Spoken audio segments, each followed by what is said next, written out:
Hello and welcome to the AJ classes 2882. Today in this video we are going to read and learn class 8 English grammar. बच्चों आज हम English grammar में पढ़ेंगे phrases. इससे पहले हमने आपको इंट्रोडक्शन करा दिया था, लेकिन आज जो है हम आपको फ्रेसेस पढ़ाएंगे। सबसे पहले हम इंट्रोडक्शन देख लेंगे थोड़ा सा, क्योंकि पहले आपने देख भी लिया था इंट्रोडक्शन, लेकिन फिर भी मैं आपको और ताज़ा करा देता हूँ ताकि आपको आगे की फ्रेसेस समझने में आसानी हो जाए। तो चलिए हम शुरू करते हैं। शुरू करने से पहले वर्ड मीनिंग की नोटबुक और हमेशा की तरह जो प्रैक्टिस नोट है आपकी ग्रामर की, वो भी साथ में रख लीजिए, ताकि जो भी सेंटेंसेस आपको बताए जाएँ उनको आराम से आप लिख सकें।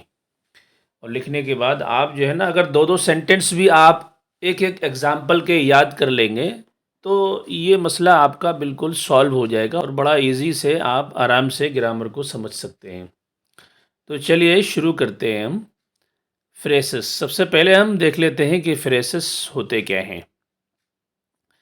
यहाँ पर यही एग्जाम्पल मैंने दिया था आपको वीडियो में कि नासिर ईट्स एप्पल। नासिर जो है वो खाता है एप्पल। तो यहाँ देखिए सिर्फ सब्जेक्ट है, और यहाँ देखिए सिर्फ वर्ब है, और यहाँ देखिए सिर्फ जो है ऑब्जेक्ट है। ठीक है, यहाँ पर कोई नासिर के अलावा वर्ड नहीं है और ईट्स के अलावा कोई वर्ड नहीं है, और इसी तरह से ऑब्जेक्ट में कोई एप्पल के अलावा कोई वर्ड नहीं है। लेकिन जब नीचे वाले सेंटेंस में आप देखते हैं तो नीचे वाले सेंटेंस में आपको नासिर के साथ दूसरा वर्ड मिलेगा। नासिर के साथ क्या मिलेगा? ब्रादर मिलेगा, और ब्रादर के साथ माई मिलेगा, है ना। ये देखिए माई ब्रादर नासिर। देखिए यहाँ पर सिर्फ नासिर था और यहाँ पर क्या हो गया, तीन वर्ड बन गए। मेरा भाई नासिर, जो मेरा भाई नासिर है ना, वो क्या खाता है? Is eating. देखिए यहाँ पर वर्ब देखिए सिंगल था, यहाँ पर हमने डबल कर दिया इसको। इज़ भी वर्ब है और ईटिंग भी वर्ब है। ठीक है, तो ये दो वर्ब हो गए आपके। अब ऑब्जेक्ट में देखिए यहाँ पर एप्पल एक ऑब्जेक्ट है और बिग जो है, ये दोनों मिला करके ऑब्जेक्ट हुए। ठीक है, फ्रेसेस किसको कहते हैं? जब सब्जेक्ट आपका अकेला होगा तो आपका सिर्फ सब्जेक्ट होगा। ठीक है, लेकिन वही सब्जेक्ट अगर आपका दो वर्ड में या तीन वर्ड्स में आ जाए तो उसको क्या कहेंगे आप? फ्रेज कहेंगे आप। ठीक है, इसी तरह से आगे आप देखें, इसको वर्ब फ्रेज कहेंगे, क्योंकि ईट्स यहाँ जो है अकेला है और यहाँ जो है दुकेला है। इज़ भी वर्ब है और ईटिंग भी वर्ब है, तो इसलिए ये क्या हुआ? वर्ब फ्रेज हुआ आपका। इसी तरह से ये देखिए ये एक फ्रेज हो गया। ठीक है, इसी की डिटेल हम आगे जानने वाले हैं, और डिटेल भी नहीं है, सही मानों में आप देखें तो आपने सब्जेक्ट फ्रेज को पढ़ लिया है और आपने वर्ब फ्रेज को भी पढ़ लिया है। ठीक है, चलिए आगे देखते हैं। आप लिखिए नाउन्स फ्रेज, उसके बाद वर्ब फ्रेज लिखिए, उसके बाद एडजेक्टिव फ्रेज लिखिए, उसके बाद एडवर्ब फ्रेज लिखिए, उसके बाद प्रीपोजिशन फ्रेज लिखिए। ठीक है, सबसे पहले इन 5 फ्रेसेस को आप लिख लीजिए और इनमें रट्टा मार लीजिए। Noun phrase, verb phrase, adjective phrase, adverb phrase, preposition phrase. सबसे पहले ये 5 फ्रेज का रट्टा मार लीजिए। अभी 5 फ्रेज और बचे हैं। ठीक है, 6 का, 7 का, 8 का, 9 का, 10 का। ठीक है, ये 5 फ्रेज और बचे हैं, दूसरे वीडियो में हम इसको कवर कर लेंगे, कोई प्रॉब्लम की बात नहीं है, बिल्कुल ईजी है। ठीक है, तो जब आपने ये 5 फ्रेज याद कर लिए तो सबसे पहले हम नाउन फ्रेज के बारे में पढ़ेंगे। नाउन फ्रेज के बारे में आप ऊपर पढ़ चुके हैं ऑलरेडी। ठीक है, ये सेंटेंसेस भी आप आराम से समझ लेंगे। इसमें देखिए आप, अ intelligent teacher ask me my name. A intelligent teacher ask me my name. ठीक है, दूसरा सेंटेंस है आपका, अ student in the class ask a question. तीसरा सेंटेंस है आपका, आई वांट अ कार। इसकी मीनिंग देख लेते हैं इसकी मीनिंग है कि एक समझदार टीचर ने मुझसे मेरा नाम पूछा, ठीक है। और दूसरे सेंटेंस की मीनिंग है एक स्टूडेंट ने क्लास में क्या किया, क्वेश्चन पूछा, ठीक है। तीसरे सेंटेंस की जो मीनिंग है वो ये है, आई वांट अ कार, मुझे कार चाहिए। तो हम देखते हैं यहाँ पर नाउन फ्रेज कौन सा है। तो नाउन फ्रेज ये है, देखिए ये नाउन है ना। अब नाउन यहाँ पर अकेला नहीं आया है, तो आर्टिकल के साथ क्या है, इंटेलिजेंट है, और इंटेलिजेंट के साथ आपका नाउन है। तो नाउन जो है यहाँ पर अकेला नहीं आया है। नाउन अकेला जब आएगा तो वो सिर्फ सब्जेक्ट होगा, लेकिन जब अकेला नहीं होगा तो फिर वो क्या होगा, एक फ्रेज होगा। अब आपका सब्जेक्ट यहाँ पर क्या है, एक फ्रेज है, ठीक है। अब नीचे वाले में आप देखिए, स्टूडेंट यहाँ पर नाउन है, सब्जेक्ट है, मगर यहाँ सब्जेक्ट अकेला नहीं आया है, इन के साथ आया है, द के साथ आया है, क्लास के साथ आया है। यहाँ पर देखिए कोई भी वर्ब नहीं है, ठीक है। और फ्रेस में क्या होता है, नाउन फ्रेस में वर्ब नहीं होता, तो इसलिए क्या है, ये नाउन फ्रेज है। नाउन फ्रेज है। ये वाला क्या है, नाउन फ्रेज। नाउन फ्रेज बाद में भी आ सकता है, पहले भी आ सकता है। इन दो सेंटेंस में पहले आया है और यहाँ पर आपका क्या है, बाद में आया है, ठीक है। कभी नाउन फ्रेज सब्जेक्ट होगा और कभी नाउन फ्रेज ऑब्जेक्ट भी हो सकता है, ठीक है बच्चों। तो इस सेंटेंस में सब्जेक्ट की सूरत में आया है नाउन फ्रेज, इसमें भी नाउन फ्रेज जो है सब्जेक्ट की सूरत में आया है, और इसमें जो है ऑब्जेक्ट की सूरत में आया है, ठीक है। इस वाले सेंटेंस में आई वांट अ कार, यहाँ पर ऑब्जेक्ट की सूरत में नाउन फ्रेज आया है, क्योंकि कार नाउन है और अ आर्टिकल मिला करके ये नाउन फ्रेज बन गया आपका। क्या बन गया, ये नाउन फ्रेज बन गया। चलिए आगे देखते हैं अगला सेंटेंस क्या है हमारा। फोर्थ नंबर पर दो एग्जाम्पल हम और देख लेते हैं। दो एग्जाम्पल जब हम देख लेंगे तो बात बिल्कुल क्लियर हो जाएगी। फोर्थ नंबर का आपका ये सेंटेंस है, क्या है, the blue house is for sale. ये ब्लू हाउस जो है वो बेचने के लिए है। ब्लू हाउस काहे के लिए है बच्चों, बेचने के लिए है। अब इसमें देखें हम, द ब्लू हाउस, हाउस जो है वो अकेला नहीं आया है, बल्कि उसके साथ ब्लू भी है जो वर्ब नहीं है, और द भी है जो वर्ब नहीं है। और आप पढ़ चुके हैं पहले कि नाउन फ्रेस में वर्ब नहीं होता है, वर्ब फ्रेस में ही वर्ब होगा, नाउन फ्रेस में वर्ब नहीं होगा।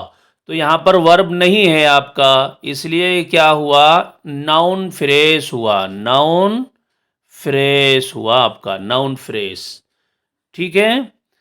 तो अब फिफ्थ नंबर का आप सेंटेंस देख लीजिए, should we buy the pink house.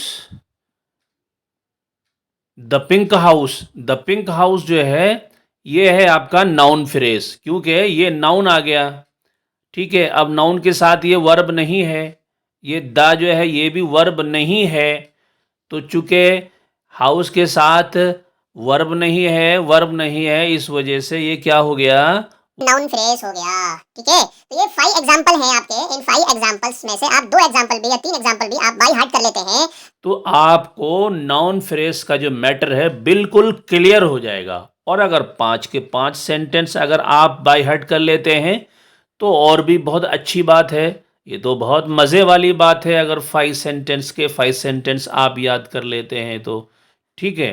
चलिए एक बार और पढ़ लेते हैं हम नाउन फ्रेज के जो सेंटेंसेस हैं। अ intelligent teacher ask me my name. Intelligent teacher, ये अ इंटेलिजेंट जो ग्रीन वाला है आपका, ये आपका नाउन फ्रेज हो गया, ठीक है। यहाँ पर ये a student in the class ask a question, ये a student in the class, ये नाउन फ्रेज हो गया। आई वांट अ कार, यहाँ पर अ कार जो है ये नाउन फ्रेज हो गया। आगे कौन सा है फोर्थ नंबर पर, the blue house is for sale. ये blue house is for sale, जो नीला ये जो ग्रीन कलर का है ना, ये जो है आपका क्या हो गया, नाउन फ्रेज हो गया। क्या हो गया? क्योंकि नाउन यहाँ पर अकेला नहीं है, इस वजह से वो नाउन फ्रेज है। नाउन जो है वो फ्रेज की शक्ल में आया है, तो इस वजह से ये आपका सब्जेक्ट क्या होगा, नाउन फ्रेज होगा। Should we buy the pink house, क्या हमें पिंक हाउस खरीदना चाहिए? तो पिंक हाउस जो है, हाउस चूँकि अकेला नहीं आया, इस वजह से ये क्या हो गया, नाउन फ्रेज हो गया। आगे हम देखते हैं वर्ब फ्रेज के बारे में। वर्ब फ्रेज में हम देखेंगे बहुत ही सिंपल मैटर है, एकदम सिंपल मैटर है, कोई मुश्किल नहीं है। यहाँ पर भी मैंने आपके लिए 5 सेंटेंस लेकर आया हूँ मैं, आराम से आप समझ सकते हैं, कोई मुश्किल नहीं होगी बच्चों। I was painting the gate, मैं गेट की पेंटिंग कर रहा था। तो देखिए यहाँ पर वर्ब फ्रेज कौन सा है आपका, यहाँ पर वर्ब फ्रेज ये है। देखिए वर्ब यहाँ पर अकेला नहीं आया है। यहाँ पर एक बात आपको ध्यान देनी है, वर्ब जब अकेला आएगा तो आपको क्या करना है, उसको वर्ब ही कहना है। और जब वर्ब डबल आवे, यानी कि एक सिंपल की भाषा से बता रहा हूँ मैं आपको, वर्ब जब डबल आवे तो समझ लो कि वो जो है वर्ब आपका फ्रेज है, वर्ब फ्रेज है। यहाँ पर क्या है, पेंटिंग क्या है, ये भी वर्ब है। वास क्या है, ये भी वर्ब है। तो इस वजह से ये क्या होगा, वर्ब फ्रेश होगा। क्या होगा बच्चों, वर्ब फ्रेश होगा। अच्छा, दूसरा सेंटेंस क्या है, he is playing the ludo, he is playing. देखिए इज जो है और प्लेइंग जो है दोनों वर्ब हैं यहाँ पर, तो इस वजह से क्या हो गया, ये वर्ब फ्रेश हो गया। कितना आसान है बच्चों ये। आई कैन स्पीक इंग्लिश, देखिए कैन जो है ये भी वर्ब है, स्पीक जो है ये भी वर्ब है, तो वर्ब यहाँ पर डबल आया, इस वजह से ये वर्ब फ्रेश है। क्या है बच्चों, वर्ब फ्रेश है। अब देखिए फोर्थ वन देखिए, they have been drinking milk, वे दूध पी रहे हैं। तो हैव देखिए ये भी वर्ब है, बीन देखिए ये भी वर्ब है, ड्रिंकिंग भी वर्ब है, इस वजह से ये क्या हुआ आपका, वर्ब फ्रेश हुआ आपका। ठीक है, अब फिफ्थ वन देखिए, I might have painted the gate, मैंने गेट को पेंट किया होगा। आई माइट मतलब किया होगा, have been paint the gate यानी गेट को पेंट किया होगा। तो देखिए हैव क्या है यहाँ पर, ये वर्ब है, और पेंटेड क्या है यहाँ पर, पेंटेड भी क्या है, वर्ब है। तो इस वजह से ये क्या हुआ, मिल करके वर्ब फ्रेश हुआ बच्चों। तो कितना आसान था, वर्ब फ्रेश आराम से आपने समझ लिया। चलिए एडजेक्टिव भी हम इसी तरह से समझ लेते हैं। Adjective phrase, she speak in a very slow voice. Adjective क्या होता है बच्चों, एडजेक्टिव तो हमने आपको पढ़ाया था एक वीडियो में। एडजेक्टिव ये होता है, देखिए स्लो, ये क्या होता है, एडजेक्टिव होता है। हैवी क्या होता है, एडजेक्टिव होता है। हॉट क्या होता है, एडजेक्टिव होता है। ठीक है, तो इस तरह के वर्ड्स जितने भी होते हैं ये सारे एडजेक्टिव होते हैं। तो एडजेक्टिव जब अकेला आए तो वो एडजेक्टिव है, लेकिन अब अपने साथियों के साथ आए, अपने दोस्तों के साथ आए, तो वो क्या हो जाएगा बच्चों, वो हो जाएगा एडजेक्टिव फ्रेज। तो देखिए यहाँ पर क्या हुआ, ये एडजेक्टिव अब फ्रेज की शक्ल में आया है। ठीक है, यहाँ इसके साथ नाउन भी है। ठीक है, फिर ये एडजेक्टिव है। ठीक है, तो एडजेक्टिव चूंकि यहाँ पर अकेला नहीं है, इस वजह से ये एडजेक्टिव फ्रेज है। ठीक है, यहाँ पर देखिए, we never cycle in heavy rain, भारी बारिश में हम कभी साइकिल नहीं चलाते। We never cycle in heavy rain, तो हैवी रेन, हैवी चूंकि एडजेक्टिव है, इस वजह से ये दोनों वर्ड जो हैं क्या हो जाएंगे, एडजेक्टिव फ्रेश हो जाएंगे बच्चों। ठीक है, आई would love a cup of hot chocolate, मुझे एक कप हॉट चॉकलेट पसंद है। तो ये हॉट यहाँ चूंकि अकेला नहीं आया है, हॉट एडजेक्टिव है, जिसको वो मॉडिफाई कर रहा है उसको भी साथ लिए हुए हैं यहाँ पर, इस वजह से ये क्या हुआ, एडजेक्टिव फ्रेश बन गया आपका। ठीक है। अब फोर्थ वन देख लीजिए आप, she is my youngest sister, she is my younger sister, वह मेरी सबसे छोटी बहन है। तो शी इज़ माई को तो आप छोड़ दीजिए, यंगेस्ट सिस्टर को देखिए, यंगेस्ट क्या है, चूँकि एडजेक्टिव है, इस वजह से ये पूरे दोनों वर्ड क्या होंगे आपके, एडजेक्टिव फ्रेज होंगे। बच्चों जोर से बोलो मेरे साथ, क्या होंगे, एडजेक्टिव फ्रेज होंगे ये। चलिए फिफ्थ वन देख लेते हैं आपका, I know some excellent school. Excellent क्या है बच्चों, यहाँ पर एडजेक्टिव है। ये तो आपने पढ़ लिया होगा, एक्सीलेंट क्या है, यानी कि गुड, यानी बेटर, यानी कि बहुत अच्छे, है ना। स्कूल यानी कि मैं जानता हूँ बहुत अच्छे स्कूल को। तो एडजेक्टिव चूंकि यहाँ पर अकेला नहीं आया है, इसको मॉडिफाई कर रहा है, मॉडिफाई को अपने साथ लिए हुए है, इस वजह से ये क्या हुआ आपका, एडजेक्टिव फ्रेश हो गया बच्चों। तो कितना आसान था। She speak in very slow voice, we never cycle in heavy rain, I would love a cup of hot chocolate, she is my youngest sister, I know some excellent school. ये 5 sentence हैं। अगर 5 के 5 आप by heart कर लेते हैं तो बहुत ही अच्छी बात है बच्चों। और अगर आप 2 सेंटेंस याद करते हैं तो भी अच्छी बात है, लेकिन 5 सेंटेंस याद करेंगे तो ये एक्सीलेंट हो जाएगा, एक्सीलेंट वर्क हो जाएगा बच्चों। चलिए आगे हम देखते हैं कि हमारे पास आगे क्या है। एडवर्ब फ्रेज है, एडवर्ब फ्रेज है बच्चों। एडवर्ब फ्रेज के मैं सिर्फ आपके लिए 2 सेंटेंस लाया हूँ, इन 2 सेंटेंस में ही आप अच्छी तरह से समझ लेंगे कि एडवर्ब फ्रेज क्या होता है। चलिए पहला सेंटेंस हम पढ़ते हैं। पहला सेंटेंस क्या है हमारे पास, पहला सेंटेंस है the student was writing very nice, very nice. The student was writing very nice, यानी कि वेरी नाइस यहाँ पर क्या है, एडवर्ब फ्रेज है। क्या है जी, एडवर्ब फ्रेज, ठीक है। अच्छा नेक्स्ट देखिए, he driving car in a very high speed. High speed क्या है यहाँ पर, हाई स्पीड जो है वो एडवर्ब फ्रेज है, ठीक है। तो the student was writing very nice, एक सेंटेंस ये हो गया, इसमें आपका ये एडवर्ब है। Okay, he driving car in a very high speed, तो यहाँ पर एक एडवर्ब फ्रेज आपका ये होगा, ठीक है। चलिए आगे देखते हैं, इन दोनों सेंटेंसेस को आप बाय हार्ट कर लीजिए अच्छी तरह से। ओके बच्चों, प्रीपोजिशनल फ्रेसेस क्या पढ़ेंगे हम अब, प्रीपोजिशनल फ्रेसेस। प्रीपोजिशन क्या होता है आप जानते हैं, इन, ऑन, ये सब वर्ड्स क्या हैं, प्रीपोजिशन है ना। तो प्रीपोजिशनल वर्ड को आप तो जानते हैं, तो कोई मैटर ही नहीं है, फिर तो आप प्रीपोजिशनल फ्रेज को आराम से समझ जाएंगे। कैसे आप आराम से समझ लेंगे, लेकिन समझ तो लेंगे, सेंटेंस आपको याद करने पड़ेंगे, क्योंकि नेक्स्ट टाइम आप जो है स्कूल में किस तरह से एक्सप्लेन करेंगे। आप अगर आपसे पूछ लिया कि प्रीपोजिशनल फ्रेज का एक सेंटेंस या 2 सेंटेंस लिखिए एग्ज़ाम में, तो आप कैसे लिखोगे जब आपके याद ही नहीं होगा। तो इस वजह से 2-2, 3-3, 4-4, 5-5 सेंटेंसेस आपको हर फ्रेज के याद कर लेना है। 2 एग्जाम्पल तो मस्ट है, 2 एग्जाम्पल तो आपको याद करना ही करना है हर हाल में, समझे बच्चों। चलिए आप जल्दी से कामयाब हो जाएं और जल्दी से आप आगे बढ़ें, जल्दी से आप मेहनत करें। चलिए हम पहला सेंटेंस देख लेते हैं प्रीपोजिशनल फ्रेज का, the present inside, present inside the big box is mine. Meaning क्या हुई, बड़े डिब्बे के अंदर का तोहफा मेरा है। द प्रेजेंट, प्रेजेंट मतलब तोहफा, प्रेजेंट मतलब क्या हुआ, मीनिंग भी आप लिख लीजिए, तोहफा। प्रेजेंट मतलब हाजिर होना भी होता है, प्रेजेंट मतलब तोहफा भी होता है, दोनों मीनिंग होती है, दोनों को लिख लीजिए आप।